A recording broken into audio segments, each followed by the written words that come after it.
नमस्कार मंडळी, मी तानाजी भोसले। आज जागतिक पर्यावरण दिवस आहे।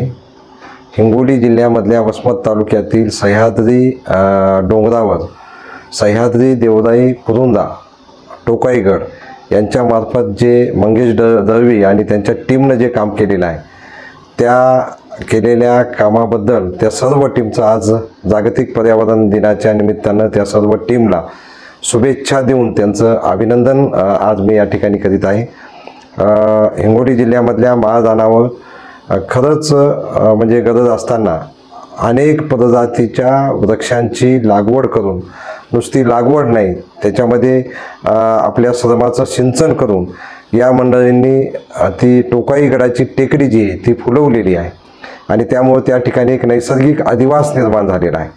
आज आपल्याला उद्या जर आपल्या मानवजातीवरचं मानवता धर्माचं जर पालन करायचं असेल आणि मानवजातीला उन्हाच्या तीव्रतेपासून, उन्हाच्या होळपळण्यापासून, आपल्या येणाऱ्या पिढ्यांना विव्हळण्यापासून जर वाचवायचं असेल तर आपल्याकडे एकच उपाय आहे आणि तो म्हणजे जल, जमीन, जंगल आणि जानवर यांच्या संदर्भानं सकारात्मक दृष्टिकोन ठेवून त्या विचारांचं कृतीमध्ये रूपांतरण करणं।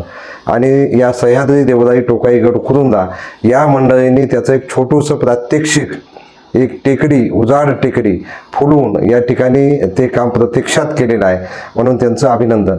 मित्रांनो, झाड हे एकटं झाड नसतं, अनेक पशु पक्षी, जीव जंतू, लाखो कीटक या सर्वांचं ते अधिवास असतं।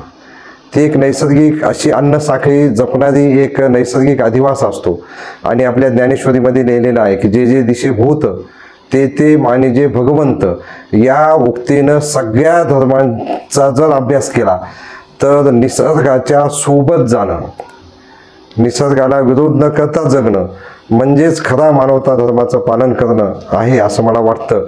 आणि या मंडळींनी तिथं एक नैसर्गिक अधिवास निर्माण करून हजारो प्रजातीची झाडं लावून वाढवून ती टेकडी सुंदर करून खूप छान पर्यावरण रक्षणाचं काम केलेलं आहे आणि म्हणून त्यांचं खूप खूप अभिनंदन।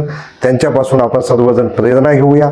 याच टीमपासून प्रेरणा घेऊन गट शिक्षणाधिकारी म्हणून वसमतला काम करीत असताना मी माझ्या 40,000 विद्यार्थ्यांच्या डोक्यामध्ये पहिले झाड लागलं पाहिजे आणि त्या झाडाची मुळं ही त्या लेकरांच्या, येणाऱ्या नवीन पिढीच्या हृदयापर्यंत पोहोचली पाहिजे, म्हणून त्या संदर्भानं अनेक स्पर्धांचं आयोजन केलं।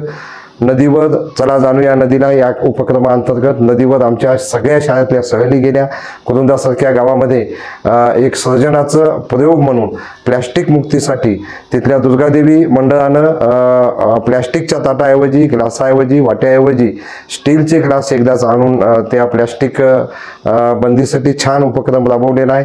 हा उपक्रम पण या टोकाईगडाच्या मंडळीकडूनच याची प्रेरणा त्या लोकांनी घेतलेली आहे।